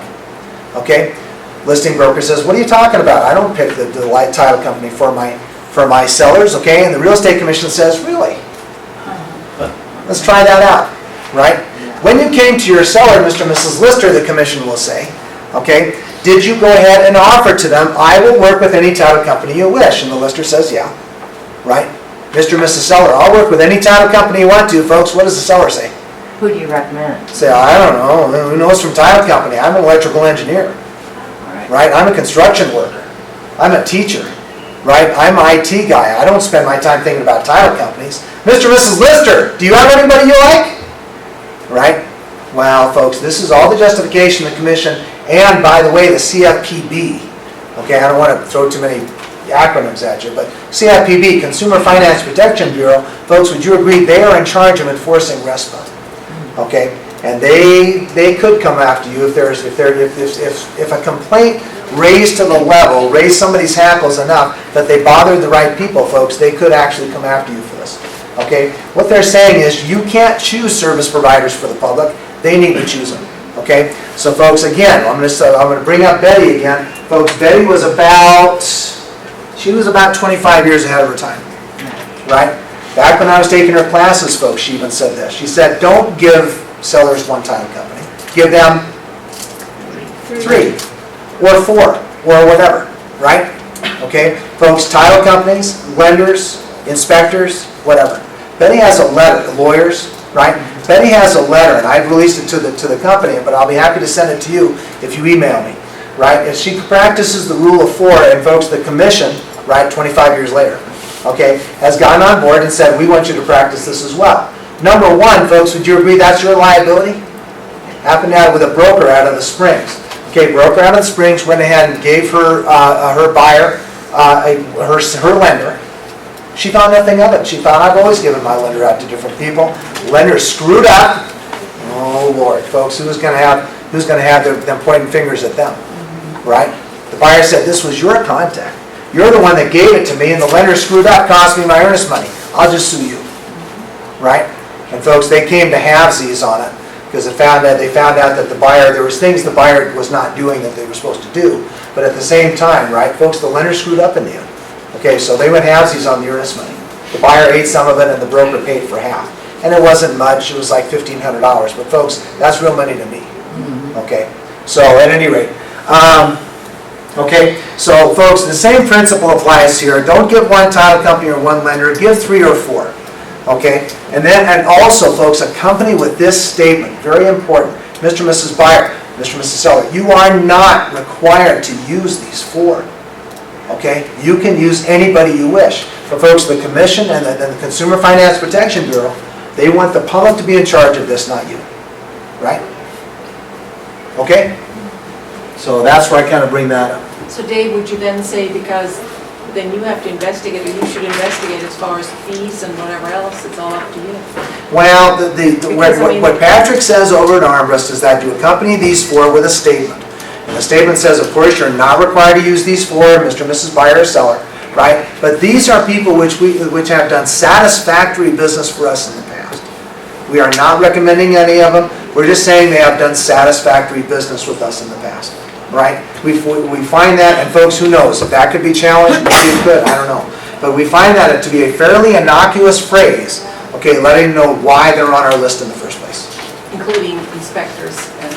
Inspectors, lawyers, surveyors, right, folks? Betty's letter has about 8 categories, 8 or 9 categories of different settlement service providers, right? Now, that calls for you to do some research, right? But folks, you've got an advantage. You've got the biggest LinkedIn page in the state for real estate, okay? So if you get on the LinkedIn, okay, you're going to go throw some of those requests out. Anybody got a good inspector? Anybody got a good title rep that they like? Okay, you'll get a bunch of feedback on that. and so forth, and also from your own experience, right?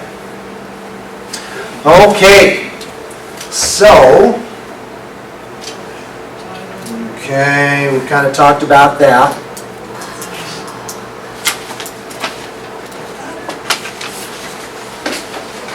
Now, hold on just a minute, folks. I wanted to bring up something else in RESPA.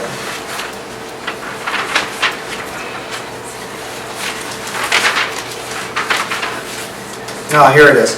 Okay, 841.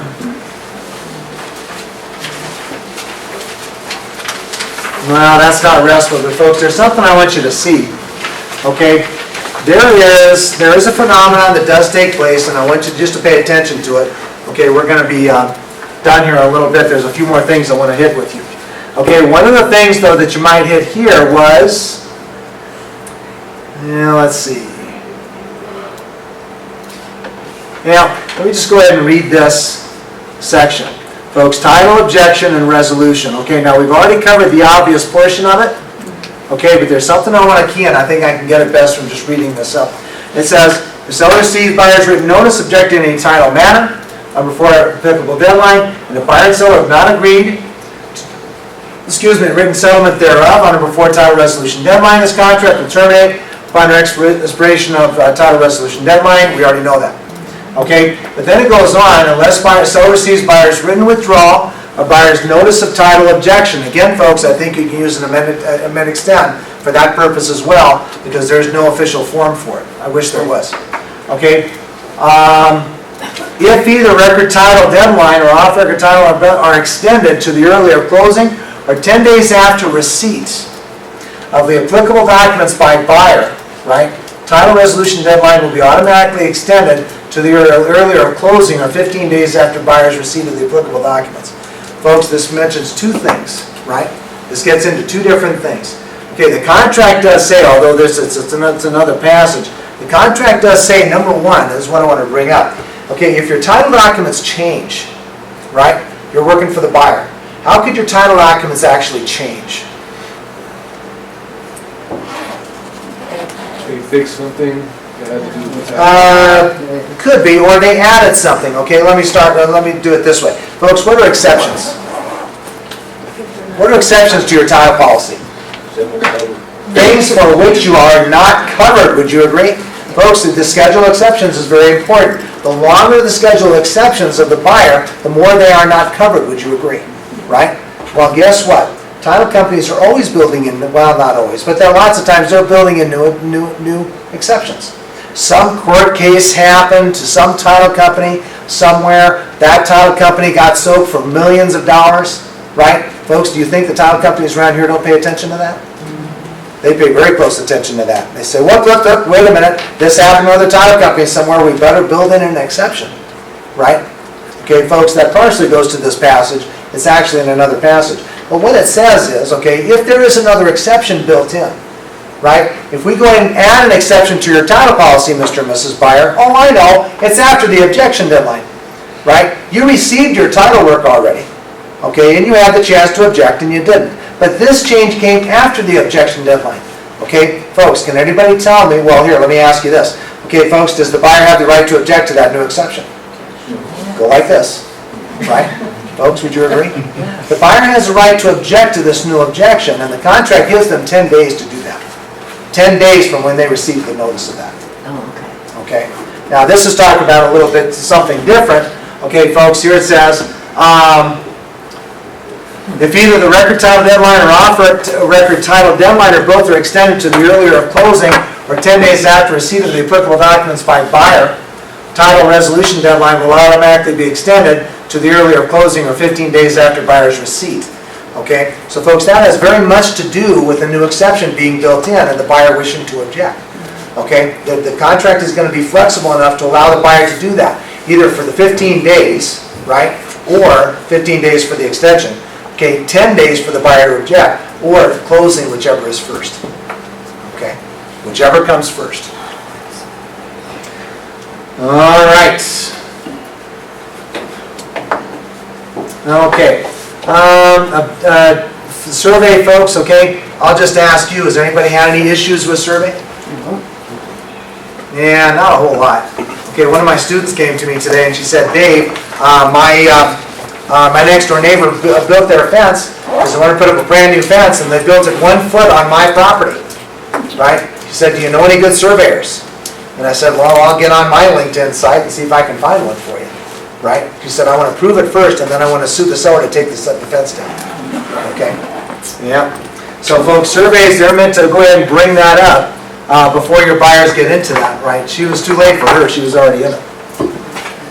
Okay, inspection objection. Oh, here's one other thing. Notice to terminate, notice of objection, folks. If I can get that highlighted properly.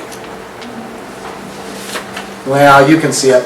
Okay, folks, notice to terminate inspection objection. I have had a number of buyers, and it's kind of weird. It's like there's something in the water or something. Folks, a number of buyers have come along, and they said, well, I objected already, right? I already sent my objection. When do I get to terminate? What? What's the answer to that? When you write it?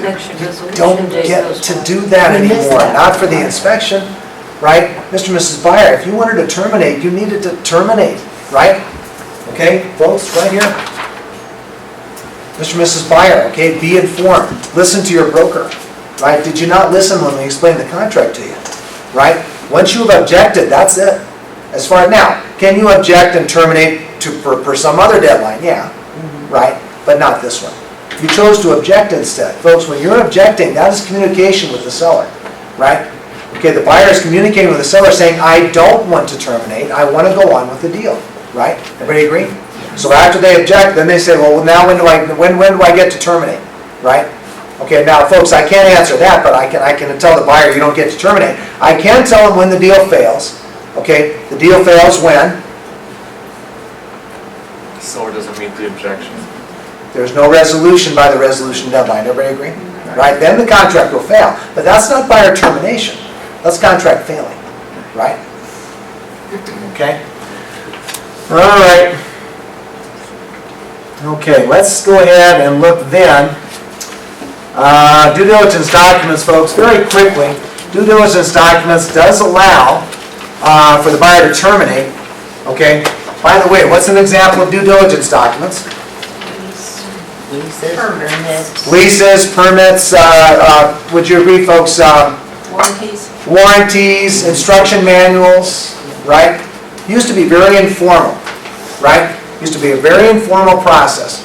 Okay, the buyer would come to closing, having never mentioned anything about it. Buyer would come to closing and say, oh, Mr. and Mrs. Seller, do you have any instruction manuals? You know that sprinkler system? You got any homeowners manuals on that? Owners, operators manuals, right? Oh, darn it, And folks, the seller would say, oh yeah, Mr. and Mrs. Buyer, we put all that in a manila envelope and we left it on the kitchen counter along with the rest of the keys. Right, folks, would you agree? This is how they used to do this all the time. Not anymore. Now it's a formal process, right? The buyer must formally, by a formal deadline, get the due diligence documents that they request in this contract, right? And then the seller has to receive the buyer's notice to object and terminate prior to the appropriate deadline. Okay? So that's what I say, notice to terminate. Okay, now one other thing I want to show you, the due diligence documents. Let us see.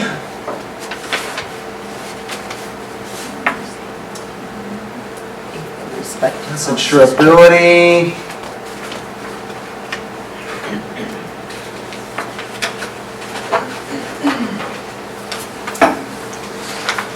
Let's see. Now, folks, I'm not seeing it here. Okay, this is just talking about the termination of those documents. I think we need to get the due diligence documents in section, what is it, section 7? Right? I'm not sure, but folks, anyway, in the due diligence documents section, okay, they end that up, okay, by saying that the seller is responsible to deliver all due diligence documents whether they know about them or not. Just apply to it. Okay? Is it? I thought it was earlier. Yeah, What about, it's not here. That's not the same one. Yeah, and then this gets into, yeah, that it's referenced in another portion of the contract. because on top of that is insurability, so this isn't that. But folks, there's a portion of the contract that ends up in due diligence documents, okay, where it goes in, if anybody can find it, by all means point it out. Okay, where it ends up by saying, Mr. and Mrs. Seller, you will give all due diligence documents to the buyer, right? Okay, now it used to say that are in the seller's possession, as are in the seller's possession, right? Okay, and to the extent that they exist are in the seller's possession. Folks, everybody agree? Remember that phrase? Used to be in the contract. I suggest you put it back in if you're on the seller's side. Okay, folks, God knows why they took it out. I thought that was a great phrase. To the extent that these due diligence documents exist, okay, and are in the seller's possession, right? This is another Frascona thing. Okay, and folks, John Goodman is on board with that too. He says, of course you protect the seller, right? Because the way it is phrased now, folks, would you agree? Basically, the seller is agreeing and is guaranteeing that these due diligence documents exist, whether they exist or not, right? Now, I think there's, the legal rationale for that, okay, which I, quite honestly, I just didn't catch that. Doesn't make sense. Folks, this is only a warning. This is only a warning that the source of water is coming, right? We have to have source of water disclosure. Okay, now, what are the two ways, I mean, this is a pre-license thing, so forgive me. Okay, but folks, maybe you know. What are the two ways that the seller can go ahead and disclose source of water to a buyer? There's two documents, there's two ways. Property disclosure. Source of water disclosure and Source of water. source of water, folks, would you agree? Source of water addendum, right? Now, Cherry Creek's position on it, I recommend you do both, right? But folks, Cherry Creek's position on it is, of course, we will accept one or the other. Doesn't have to be both. If the seller mentions it properly, okay, in the seller's prop disclosure, fine, that's good. Okay, so a source of water disclosure, or source of water addendum, I should say, if it is mentioned properly there. But what do I mean by properly? Filled out completely. Filled out completely, folks, would you agree? Right? Too often we go ahead and see this, and thankfully mostly from other firms, right? But folks, again, you're still the lister. And if you're the lister, you're expected to go ahead and counter this back or amend the form itself with the initials of the parties. Okay, too often it comes in, folks, what do you think of this? HOA. Right? The source of water just says HOA. Right? Folks, the source of that water is not the HOA, it's nonsense, right? Okay, there's about 2 cases that I've seen in all the contracts, and we do a ton of deals around here. Okay, folks, in all the contracts I've seen, there's been 2 deals, okay, where that source of water really came from the HOA. It was a community well, right? It was a community well, and the HOA owned the well. Okay, fine. Then they're the source of the water. Okay, folks, in all other cases, would you agree the HOA may pay the bill? They're not the source of the water, right? So you have to have the contact information for that buyer, because otherwise, folks, the state law has simply not been followed. Okay, when the seller says, gee, I'm just a dumb seller, I don't know what I'm doing. Okay, again, they're going to point at you. I don't want them pointing at you. Okay, folks, I want you to make a lot of money. Okay, I don't want you to waste any time in front of the real estate commission. Okay? Okay, this is an interesting question, folks. Has anybody ever sold a meth lab that they knew was a meth lab? No, but I've Did you shown really? one. Well, I sold one that had been, been taken care of, what do you call that? They disclosed it was a meth lab that had been remediated. So they It say. was like brand new inside, I mean, they stripped out. They all that. did It everything. was incredible, yeah. Okay, yeah. Folks, beware of anybody seen Breaking Bad? Right? Yeah, folks, I'm just starting to watch that on Netflix. Strange show, right? And, I mean, it's a good show, but it's weird, right? But anyway, right, folks, be careful of this, okay? If you had it fully disclosed to you, you can make sure it's fully disclosed to the buyer. The buyer goes in with their eyes wide open. If you are a lister, right, and I tell my students this too, if you're a lister, folks, and the seller comes to you and says, yeah, it's a meth lab, okay, this was a rental of mine, it was used, there was meth there, right, but I cleaned it up. So I forbid you to disclose it to the buyer. Folks, can the seller do that? No. Well, Yes, they can. yes, but we have to walk in. Folks, yes they can. It's right here. Right? Folks, you gotta read this. Take a look here. It says, the seller knows that meth has ever been manufactured, processed, cooked, disposed of, used, or stored on the property. Seller is required to disclose this fact. That's pretty definitive. But read on. It says, no disclosure is required if the property was remediated in accordance with state health department standards or the requirements that are fulfilled pursuant to the law. Well, okay, folks, brokers say, well, Dave, okay, so what?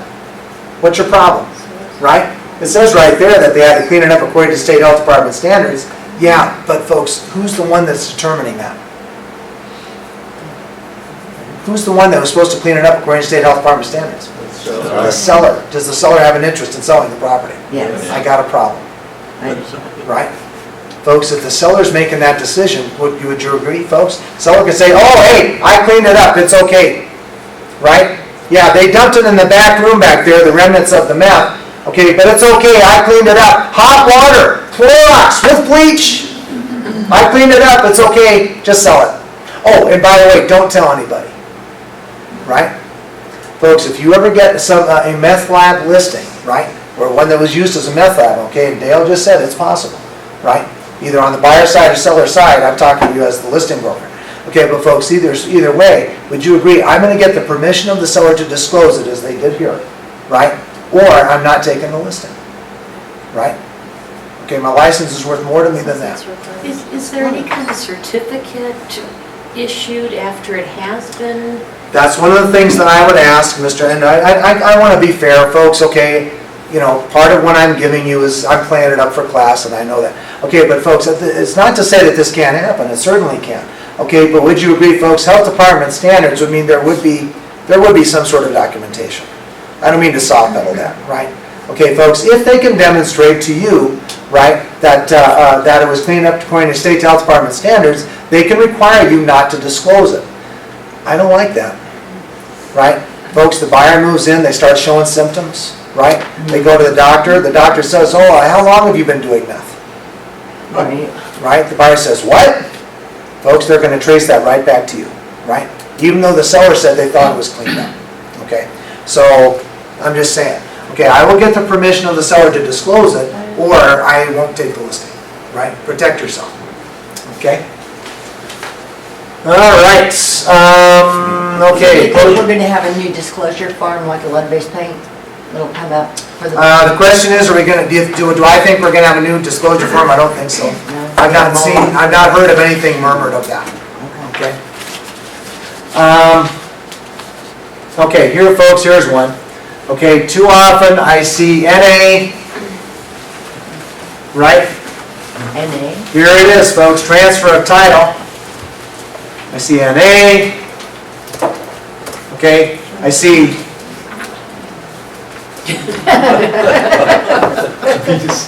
Okay, folks, if you're ever walking past the office and you hear a big explosion and my brains are all over the walls, that's me. Right? When I see this. Okay? Folks, you've got to have a deed. You've got to have a deed. Right? And I have arguments with other brokers all the time. What's up your butt? Good grief, don't be so, right? Folks, I've heard this. Right? I said, what's your problem? You're just on a power trip. That's your problem. Right? Folks, I've heard brokers say this because I had the audacity to demand that there was an actual deed in the contract. Right? Folks, you can't have it. Right? I don't care. Special warranty deed, general warranty deed, whatever kind of deed. Right? And I get also brokers that go ahead, and this is not a complaint fest on my part. I'm just trying to let you know what we're seeing.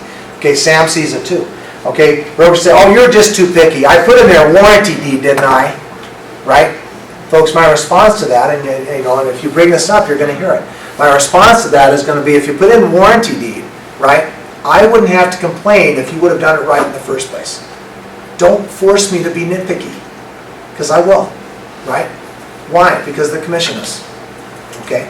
So folks, if you put in there warranty deed, fine, I guess, but what is it then? A special warranty? General warranty? I don't know, you didn't say, right?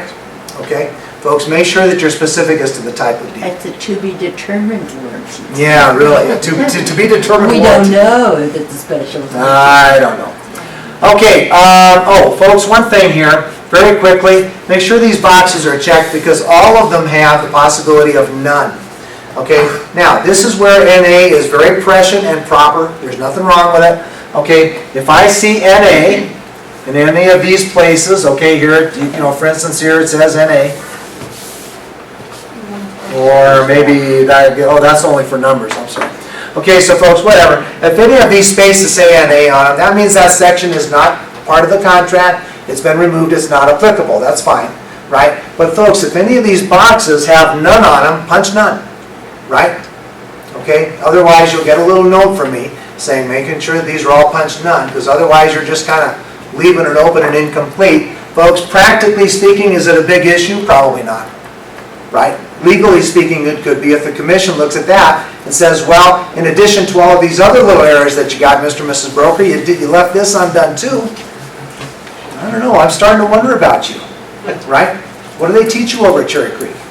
Okay, and folks, then they start looking in my backyard, and I don't want that, okay? Okay, there's no reason not to punch these none boxes if it's none, okay? Dave, is there any ways of finding out the answers to some of those taxes, of whether they actually exist or not? Is it just Well, up to the city or the county? All right, folks, these are closing costs, okay, and then I'll agree, some of these are difficult to find. I would call the city or the county, okay, that's for a local transfer tax, because a lot of these are transfer taxes. Folks, private transfer taxes, you almost have to do a deed search, and that takes a lot of research for you to actually find a private transfer fee. Folks, look up here a minute, because we're almost done. Would you agree that they have allowed, and it's even in the contract, that a private individual back in 1912 owned a property, put a deed restriction into the deed, into the chain of title, saying every time this property is transferred to anybody in the future, I or my heirs get a fee. It's called a private transfer fee, right? Now, folks, courts for the most part have found this to be illegitimate. Okay, they're saying this is restraint of trade because you're placing an artificial barrier to somebody buying the property. Okay, so they've mostly decided that doesn't exist. So if it's a private transfer fee, I don't know how you would ever find that out unless you did a very in-depth title search. Okay, if it's local, it'll be the city or the county. Okay, if it's HOA, folks, would you agree? HOA transfer fees, you can find that from the HOA. So once you put none in there, and there is a transfer fee, and nobody's noted. as to Yeah, what's when I going say on. none, I mean that you confirm that there isn't one. Okay, because what else are you gonna put? TBD? Well, I'm just saying, But Dave, that has nothing to do with. No, I was sometimes you joking. put, right, and I'm saying sometimes you put none, and you get to the table, and there's a transfer. And fee. there's some sort of And transfer it's like fee. $350, and you're Yeah, like, wow. kind of like the HOA story I told before. By the way, folks, this is it, right? Any special assessment says prior to closing, this is that story I told you before, shall be the obligation of. They punched this, right? They punched the seller, and the seller didn't even know. So beware, right? Try to get all the information you can from I think from that, the that paragraph needs to be clarified, it's very ambiguous. Well, yeah, I think the HOAs need to do their job there, right? So- Yeah, but it doesn't, I mean, I think if there's an existing, then the seller should pay for it, but anything that has not been installed, then should be responsible for it. I don't know, it depends on the party. It depends on the item, and it depends on the party, and it depends on the market. Folks, I've seen buyers, okay, especially in this market, say, I'll stand in line to pay for that special assessment. Just please, Mr. and Mrs. Seller, pick me, please. I've been shot down 4 times. I'll pay your special assessment, just please pick me. Right, and their sellers will pay their special assessment just to sell. Yeah. Okay, folks, causes of loss and insurance. I wanted to mention something here, because what this says, okay, cause of loss insurance, this is your 10% rule. And this can come up. 10% rule states that if between contract and closing, okay, and possession by the buyer, whichever is earlier, right? If the property is damaged, flood, fire, vandalism, whatever, right? Folks, if the property is damaged, then the seller will fix it if it is less than 10%. This is your 10% rule. So less than 10%, and if it can be fixed prior to closing. That's what this section says. Okay, so folks, what's the next logical question on your mind? What if it's more than 10%, or what if it can't be fixed prior to closing? Folks, would you agree? Right? So this is what it says, and you should be familiar with this if you're not already. Okay, it says, okay, of not more than 10% of the total purchase price, seller is obligated to repair the same for closing date. Goes on to say, if property damage, this is line 597 up here, if property damage is not repaired before closing date, or if damage exceeds such sum, should buyer elect to carry out the contract despite such property damage, Buyer is entitled to a credit at closing for all insurance proceeds. Now, folks, I think a lot of you already know that that is there. Okay, you may not have experienced it, okay, but it certainly is there for protection of the buyer. Okay, basically what it says is the buyer holds all the cards.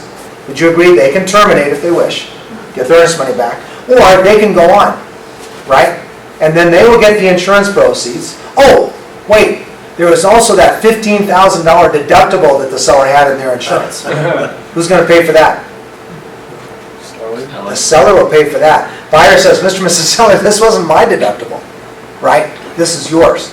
So any insurance proceeds that come to you, they come to me, and you're going to pay the deductible, right? Folks, the reason I mention this is this. We had a case, okay, earlier this year. Earlier this year, we had a case where the buyer broker said, Dave, we're in real trouble. I'm on the buyer's side. There was a fire to the property. They're having it fixed, okay? The seller said, we're not going to have it fixed, but we are going to get the payment from the insurance company. The only problem is the insurance company says, Mr. and Mrs. Buyer, we don't have a contract with you. We have a contract with the seller. Right. We will pay the seller, and only as long as they are the seller, right? Folks, so the seller has to be the seller, they have to be in possession of the property for this to kick in. Then the insurance company will pay the seller. They said, we'll pay the claim. We have no problem paying the claim, said the insurance company.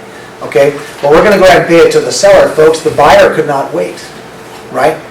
Okay, the buyer and the seller I forget what the circumstances were, but they had to close that deal, okay? It wasn't going to allow for payment of that fee. It wasn't going to allow for payment of the claim, right?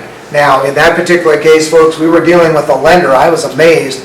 Okay, the lender, the loan officer, she knew the executive vice president of whatever, of the insurance company. And they put it on a fast track to pay the seller before closing, right? Wow. But folks, if they can't extend the closing, that could be a real problem, right?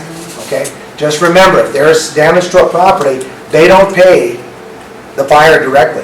Insurance company says, we don't have an insurance policy with you, right? All right, folks, I'm going over just a couple minutes because I took so long getting ready, and I'm sorry about that. Let me just finish up, and then you can get going. Okay, folks, here it is. What did we say, right? Okay, now, just a suggestion, folks. You don't necessarily have to do this, okay? But when the buyer comes back or the seller comes back later on and says, you never told me I could talk to an attorney. You took this on yourself. You were acting like an attorney. Right? Folks, this charge does come up, right? If you have the buyer's and seller's initials next to this section, they can't make that claim. Right? Okay? You're saying, Mr. and Mrs. Buyer, Mr. Seller, I told you you had access to an attorney. I recommended legal counsel if there's anything that you didn't understand or anything that comes up in the future in this deal. Right? So just a suggestion, folks, if you can get your buyers and sellers to initial that, I think that can help. Okay. Okay, well, folks, that's the one I've got for you. I do want to go over the truth in lending real quick. Okay, truth in lending. Sorry. This is part of the commission update course that you're going to be seeing as well. Okay, folks, truth in lending, okay, in Regulation Z. The reason I bring this up again is because you might be, usually, typically, the reaction of the broker is, oh, come on, I'm not a lender. What do you know truth in lending for? Good grief, Dave, stop. Right? Well, folks, guess what? Truth in lending encompasses real estate brokers as well, if they advertise for who? For a lender, right? If you advertise for a lender, folks, guess what? You're under truth in lending just like a lender is, right? Okay, so I want to go ahead and point out to you advertising under B. Baker. Now, you can read A, but look under B. Baker, folks. It says advertising, okay? It says truth in lending does not prohibit advertising credit terms, but does specify how they can be advertised. All licensees have to comply with truth in lending advertising rules, regardless of whether or not they're considered to be a creditor under the law. Defined as an individual entity, this is a creditor by the federal definition, who extends consumer credit more than 5 times in a year, okay, for credit secured by a principal dwelling, or 25 times a year for any reason, okay? It says, in general, you can advertise the cash price of a home. Folks, this would be seller financing. Would you agree? There's that seller financing, and I want you to be prepared for it because I really do think this is going to be coming when interest rates go high enough. Okay, you can advertise the cash price of the home and the specific term APR. What's APR? Annual percentage. Right, folks, annual percentage rate. The base rate that the seller is offering plus all of the closing costs the buyer will incur, expressed as a percentage, paid out over the life of the loan. That's APR, right? Okay, if the advertisement contains finance charge which rate has to be stated as annual percentage rate, the annual percentage rate can be increased after closing. The advertisement would have to state that as well.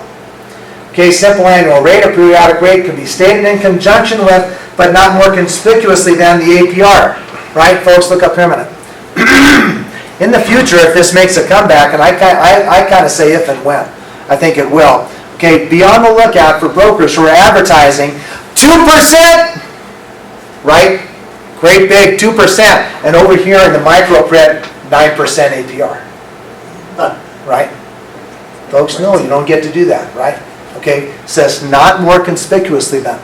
Okay, so if there a time ever comes when you're advertising these terms, folks, make sure you pay attention to that. But this is the last thing that I have for you then. Okay, next to last thing. Okay, there's always another last thing. Okay, folks, the other thing that I would tell you is that if you advertise loan terms, okay, practice Betty's rule. And Betty's rule for that, okay, was she